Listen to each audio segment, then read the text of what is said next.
प्यारे बच्चों नमस्कार, बहुत बहुत स्वागत है आप सभी का एक बार फिर। बच्चों ये इस वीडियो का पार्ट 2 है। EHVDC के लिए हम लोग पार्ट 1 पहले ही बना चुके हैं। तो आज की वीडियो में हम लोग डिस्कस करेंगे क्वेश्चन नंबर 10 से आगे। तो हमारा आज का पहला क्वेश्चन है, the corona discharge on transmission line में be avoided by. Corona discharge को हम ट्रांसमिशन लाइन से कैसे अवॉइड कर सकते हैं। देखिए हमारे पास ऑप्शंस हैं, इंक्रीजिंग इफेक्टिव कंडक्टर रेडियस, या फिर हम ऐसा करें कि कंडक्टर की रेडियस बढ़ा दें तो इस कोरोना डिस्चार्ज को हम लोग अवॉइड कर सकते हैं, या फिर इंक्रीजिंग द ऑपरेटिंग वोल्टेज, या हम ऑपरेटिंग वोल्टेज बढ़ा दें तो हमारा कोरोना डिस्चार्ज अवॉइड किया जा सकता है, या option C decreasing the spacing between the conductors, या तो हम कंडक्टर्स के बीच का जो स्पेस है उसे कम कर दें। देखिए कंडक्टर्स के बीच का स्पेस अगर हम कम कर देंगे तो कोरोना बढ़ जाएगा, ठीक है। अगर हम ऑपरेटिंग वोल्टेज बढ़ा देंगे तो भी हमारा कोरोना बढ़ेगा। तो आपका ऑप्शन कौन सा रहा सही? ऑप्शन ए, यानी कि अगर आप कंडक्टर का रेडियस बढ़ा देंगे तो आपका कोरोना डिस्चार्ज को आप अवॉइड कर सकते हो। नेक्स्ट क्वेश्चन है, voltage gradient on a transmission line conductor is highest. Voltage gradient on transmission line conductor is highest. Option A है बच्चों आपका at surface of the conductor. Voltage gradient जो होता है वो सबसे ज़्यादा कहाँ होता है? कंडक्टर के सरफेस पे, या फिर at the centre of the conductor, या फिर at the distance equal to the radius from the surface, या फिर नन ऑफ द अबव। तो बच्चों आपका करेक्ट ऑप्शन होगा option A, at the surface of the conductor. Voltage gradient transmission line conductor के सबसे ज्यादा उसके सरफेस पे होता है ना।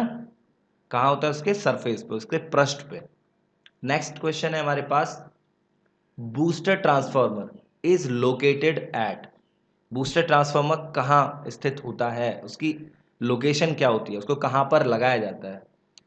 तो पहला ऑप्शन है हमारे पास sending end of transmission line, यानी ट्रांसमिशन लाइन के सेंडिंग एंड पे, या फिर इंटरमीडिएट पॉइंट, या फिर उसको कहीं बीच में लगाया जाता है ट्रांसमिशन लाइन के, या फिर रिसीविंग एंड पे लगाया जाता है, या फिर इनमें से कोई नहीं। तो आपका करेक्ट ऑप्शन होगा बच्चों ऑप्शन बी, उसको लगाया जाता है बीच में। देखिए बूस्टर ट्रांसफार्मर का काम है जो वोल्टेज ड्रॉप हो रहा है उस वोल्टेज को बूस्ट करना। तो उसकी ज़रूरत हमें कहाँ पड़ेगी?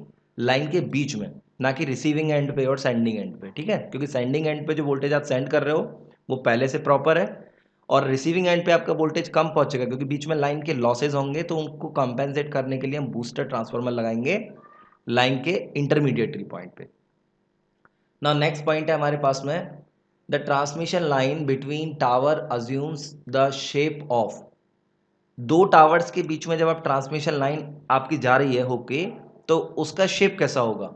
आपका ऑप्शन है कैटेनरी, या फिर हाइपरबोला, या फिर पैराबोला, या आर्क ऑफ अ सर्कल। तो अभी इमेजिन कीजिए, करेक्ट ऑप्शन आपका रहेगा ए। आपका करेक्ट ऑप्शन है ए, यानी कि कैटिनरी आपकी शेप होगी दो टावर्स के बीच में ट्रांसमिशन लाइन की जो कंडक्टर होता है उसका ऐसा शेप बनेगा कैटिनरी। नाउ नेक्स्ट क्वेश्चन है हमारे पास में, voltage control in a power transmission line is achieved by. Power transmission line में वोल्टेज कंट्रोल कैसे हम लोग करते हैं, वोल्टेज कंट्रोल को कैसे अचीव किया जाता है? तो इसके लिए हमारे पास पहला ऑप्शन है बूस्टर ट्रांसफार्मर, या फिर टैप चेंजिंग ट्रांसफार्मर की हेल्प से, या फिर इंजेक्शन ऑफ रिएक्टिव पावर, या फिर ऑल ऑफ दीज। तो बच्चों आपका करेक्ट ऑप्शन है ऑप्शन डी। इन सभी मेथड्स का यूज़ किया जाता है। बूस्टर ट्रांसफार्मर की भी हेल्प ली जाती है वोल्टेज को कंट्रोल करने के लिए, टैप चेंजिंग ट्रांसफार्मर की भी हेल्प लेते हैं, और injection of reactive power factor को मैनेज करने के लिए, ठीक है, कंट्रोल करने के लिए। सो नेक्स्ट क्वेश्चन है हमारे पास बच्चों, in a power transmission line the sag depends on. किसी पावर ट्रांसमिशन लाइन का सैग जो होता है वो किस चीज़ पर निर्भर करता है? पहले सैग समझ लीजिए क्या होता है।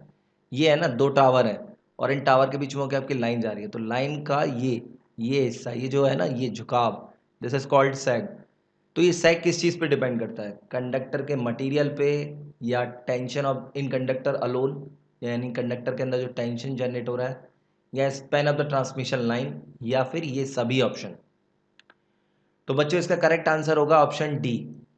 सैक डिपेंड करता है span of transmission line, tension in conductors and conductor material, इन सभी पर यह निर्भर करता है। नेक्स्ट क्वेश्चन है हमारे पास, for maximum efficiency in transmission of bulk AC power the power factor of loaded should be, load should be. तो एक बार फिर से क्वेश्चन रीड कर लेते हैं। For maximum efficiency in transmission line, जो लाइन एक बल्क में पावर ट्रांसमिट करते हैं उनका पावर फैक्टर कैसा होना चाहिए? यूनिटी होना चाहिए या फिर लेस देन यूनिटी होना चाहिए, स्लाइट देन लीडिंग होना चाहिए यानी कि यूनिटी से थोड़ा ज़्यादा होना चाहिए, या slightly less than unity lagging.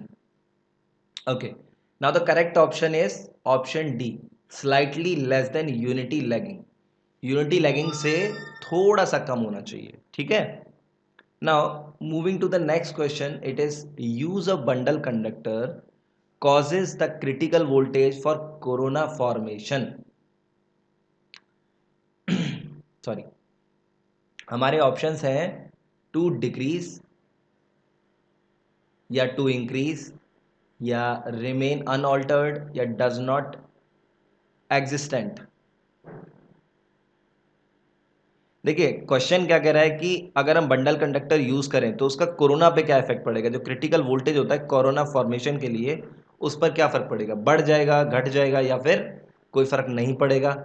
तो आपका ऑप्शन होगा बढ़ जाएगा, मतलब जो कोरोना पहले मान लीजिए 25K पे हो रहा था, अभी वो हो सकता है बढ़ के 30K पे हो जाए। तो ये फर्क होगा इसका। 19th, दैट मीन्स कि नेक्स्ट क्वेश्चन हमारा है the function of guard ring transmission line is. Guard ring transmission line का फंक्शन क्या है? पहला, टू रिड्यूस ट्रांसमिशन लॉसेस, ये ट्रांसमिशन लॉसेस को रिड्यूस करने में हेल्प करता है, या to reduce the earth capacitance of the tower unit, tower unit का अर्थ कैपेसिटेंस रिड्यूस करने में हेल्प करता है, या फिर to increase the earth capacitance of the lowest unit, या फिर ये लोएस्ट यूनिट का अर्थ कैपेसिटेंस बढ़ाने में हेल्प करता है, या फिर इनमें से कोई नहीं। तो हमारा करेक्ट ऑप्शन है ऑप्शन ए, इसका काम है ट्रांसमिशन लॉसेस को कम करना। गार्ड रिंग ट्रांसमिशन लाइन का फंक्शन है ट्रांसमिशन लॉसेस को कम करना, रिड्यूस कर देना। नेक्स्ट क्वेश्चन है, series capacitors on transmission line are little use when the required reactive volt ampere are. Option है हमारे पास स्मॉल, लार्ज, फ्लक्चुएटिंग या एनी ऑफ दीज। क्वेश्चन समझ लीजिए पहले। सीरीज कैपेसिटर्स का ट्रांसमिशन लाइन में बहुत कम यूज होता है, कब? जब reactive power, reactive volt ampere कैसे हो, स्मॉल, लार्ज, फ्लक्चुएटिंग या फिर एनी ऑफ दीज। तो आपका करेक्ट ऑप्शन रहेगा बच्चों option A, that means small. Now thank you for joining us today.